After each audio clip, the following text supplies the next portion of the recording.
So, on a recent video, I talked about my 1989 Lincoln Mark VII LSC.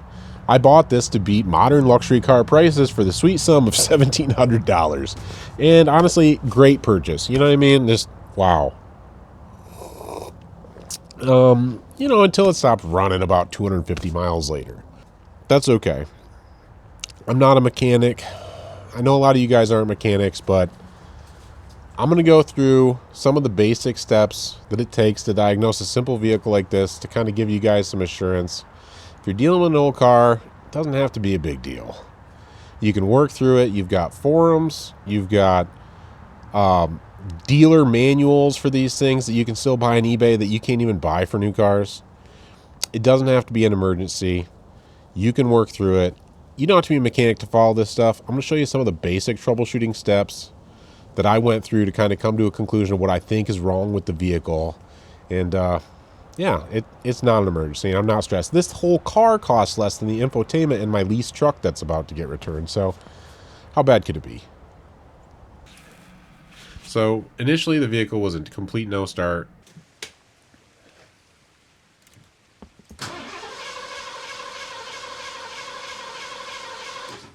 So the first easy check for me was fuel pressure on any vehicle. You know, fuel filters happen, fuel pumps happen. I can hear it priming, but again, fuel filters, things happen. Pressure regulators happen. So I put a gauge on the rail, checked it, 38 psi primed was the spec, and it passed. So next thing I do is I check spark, and guess what? I see no spark at all. And that's using the timing light. It's inductive. We're not picking up any signal. And you know, there's better ways to test this, like a spark plug on the end of a sparkle wire, yada yada, but I'm seeing no spark. So wow. So Google search, and my little bit of prior knowledge with these, TFI module on distributor. Let's fire the parts cannon at it, 50 bucks, boom, down the drain, didn't start. That's okay. Pulled the distributor out, did that, made no difference, gave up for the day. The next day I went at it, and it goes from a no start to a start, but it runs poorly with a bad idle installing, so that's almost worse. Had spark again, but it means it's more difficult because now we're dealing with something intermittent, and things aren't consistent. They're hard to find. So with some testing, I saw that we got spark, but it's irregular. It's blip, blip, blip, blip, blip, blip, blip, blip, blip, blip, blip. So very odd. We had eliminated the TFI module, so the next suspect was the coil. So, hey, that's okay. We got one locally. Let's do it. Go get a coil from Napa, 45 bucks.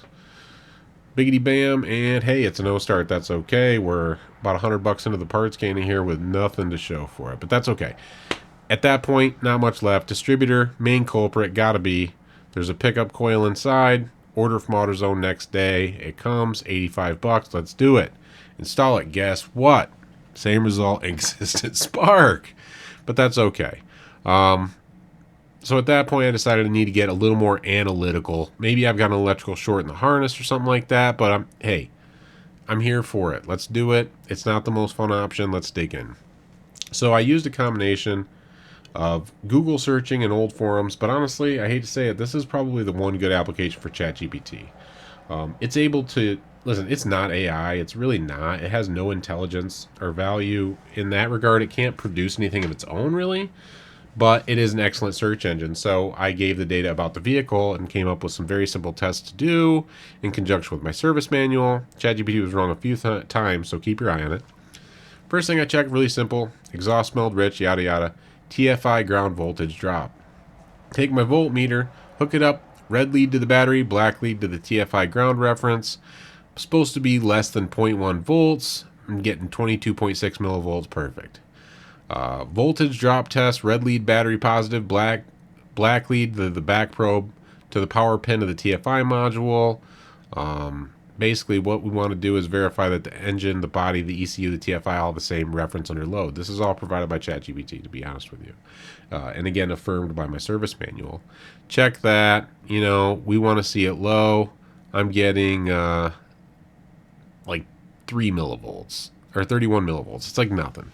So basically the battery negative cable, the block is solid, engine ground is not the cause, but a ground can be an issue.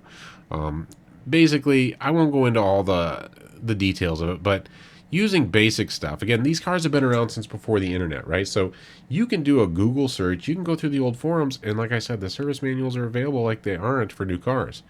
So at this point, I'm able to prove the following. The battery to the engine ground is good. The battery to the body ground is good. The engine to the body ground is good. The TFI power lead is good. The TFA ground is good. The fuel pressure and regulator behavior are correct. The injectors aren't leaking. The TPS voltage is set and it's good. It runs better with the spout removed for setting timing. Timing occasionally jumps, and two distributors behave identically. So at that point, there's only a couple things. There's a PIP signal on the distributor. Check that. It's within spec. Basically, the bottom line is I've eliminated pretty much everything. And the only thing I can see is it's essentially the engine control module. And I was able to systematically go through this. Now, I'm not an advocate for AI really, but it does have its use, and it's as an excellent search engine, you know, and it's free. And really, if it keeps old cars on the road, if that's a great purpose for it, more power to it, you know. Digging through the old forums is great. Service manuals are great. Always cross-reference it, but systematically going through it step by step. I'm no mechanic, but you break it down one step at a time. You work through it, and at the end of the day, hey, I threw a couple $100 at the parts cannon. I got another $160 in the computer that's coming. It should be here tomorrow. So yeah, that's pretty much everything I've gone through. I've come to the deduction it's probably the engine control module, ECM. It's located inside the car. I was able to systematically go through sensors, electrical circuits, and all that stuff you guys saw, and come to a pretty reasonable deduction using basic tools like a multimeter. And honestly, you don't need any proprietary stuff like you'd need with a new car. That's the beauty of it. Simple tools. Anybody can do this stuff. You don't have to be a mechanic. I'm not a mechanic, you know. Using the basic tools that I showed you guys, you can come to a pretty good deduction. So I've got a computer coming. It should be here tomorrow. So we'll see if that does it. But if it doesn't, I'm going to keep working through it, because in my eyes, a car like this, $1,700, putting a little bit of money into it to get a lot more miles out of it, it's just worth it. You know, new cars break, old cars break, they all break. It's inevitable. But when they break, I want it to be something like this that I can actually fix myself and maintain control of the situation. So that's why I still love this car. But we'll see if it runs. Stick around next time. Keep an eye out for that video of me either getting it running or being enraged and doing some more troubleshooting.